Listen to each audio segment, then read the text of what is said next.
Greetings from Denmark again. It is I, Ladaz. Okay, this is getting really silly now. I will not be personally insulted by anybody,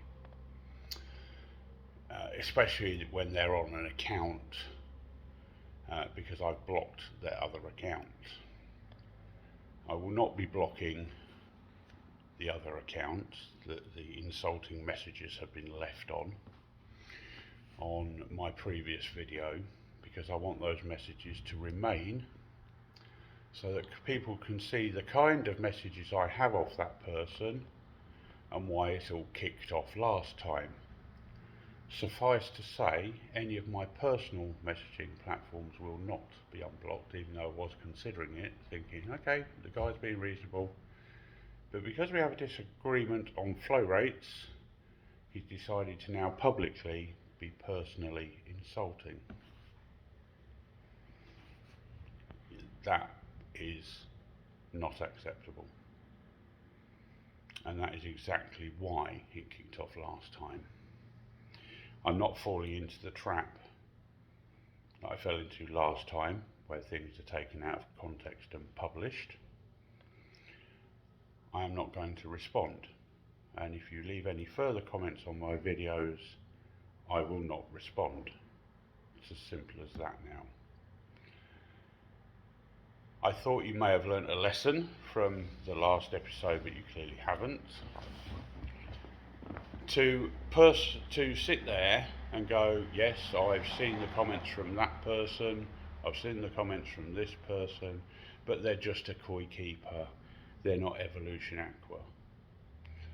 Well, I have from an Evolution Aqua rep on my WhatsApp, and before I publish it, I will ask his permission to do so, because it is a private conversation between the two of us that states in reality an EasyPod will deal with a 7,000 litre pond with koi in it. He does also say 20,000 litres for an ornamental pond. However, there is no way on God's green earth will an EasyPod cope with a 20,000 litre pond. No way. Not even with just goldfish in it. Not a hope. I can tell you that because I've got a 25,000 litre pond, and there is no way in the world the size of an EasyPod it would filter my pond, even with just goldfish and shabunkin in it. Couldn't possibly cope with it at all. I've seen what it does with a 2,000 litre pond with a few hundred fry in it, and how often that has to be cleaned to keep the flow rate going, and there is no way, even with just goldfish, it would work. I've actually had it confirmed by a koi keeper of many years standing and with a very, very long-standing and good reputation in koi keeping in the West Midlands. He is a little bit of a koi keeping legend by all accounts, that he has actually put 2 EasyPods on a 20,000 litre pond and it couldn't cope. I don't care what sales bump you've had off Evolution Aqua, everybody will upsell their product to try and sell it. They will put the absolute maximum figures that they think they can get away with without overstepping the mark. If you want to push your filters to the absolute maximum, you crack on. But in reality, an EasyPod will only deal with a 7,000 litre pond with koi. That is from the horse's mouth of an EA rep, because I said to him, I want the right information, because when I sell an EasyPod, I want to be able to tell my customer the right information. Now, I've noticed someone popping up asking me the difference between a Kajaku and a Komonru. Not a Komonru, a Kikikuru. I'm not a koi dealer. I don't sell koi. I may sell koi. I may sell a few of my fry. I'm not a koi dealer. I'm not in that. I don't want to be a koi dealer. I may sell a few fish, but I've never, ever, ever said I'm an expert in all the different varieties of koi. I will never profess to be. And the amount of times that I've spoken to Vince at Twisted Koi and say, "Here, Vince, what's this one?" I think he will confirm that I'm not afraid of going, "What the heck is that?" Now, when I was 18 and I worked at an aquatic centre and I got involved with selling koi, I could tell you most of the varieties that were around then. Marutan, Sandan, Sankey's, things that all go Sankey's. I remember Shisui's first coming into the country. I remember making box filters out the back in the greenhouses because box filters weren't readily available. And the only people really making box filters was Cyprio, as I remember. I've never professed to be an expert on fish. There are way too many varieties and variations, and I've been not that focused on fish for me to dump all that information into my head in one go. And I'm probably not that really bothered about all the varieties that I want to learn them all, to be fair. So coming in with your questions to try and trip me up, all well and good, but I'm not a koi dealer. Let's get that straight from the start. And if I do sell a few koi, it'll be as a hobbyist. I might involve some in the business, and the only reason I'm going for a pet trader's license is there's no grey area between the hobbyist and the business. So let's get that perfectly clear. So the person in question, I'm not going to name you, I'm not going to name your channel, but I think a lot of people would know who I'm talking about. Please stop commenting on my videos. Please stop being personally insulting, because that just shows you up for what you are. And if you think that building a koi pond in lockdown and having had a small pond in your garden for 4 years or so, as you keep saying, makes you an expert in ponds, you crack on in your own little bubble, mate, because there are a lot of very experienced koi keepers out there, a lot, who disagree wholeheartedly with a lot of things you say, and a lot of them have stopped commenting on your videos because all you do is try and argue your point. Impressing your point upon people when you're being told several times that that point is incorrect or inaccurate and so on and so forth, and still pursuing it is wrong.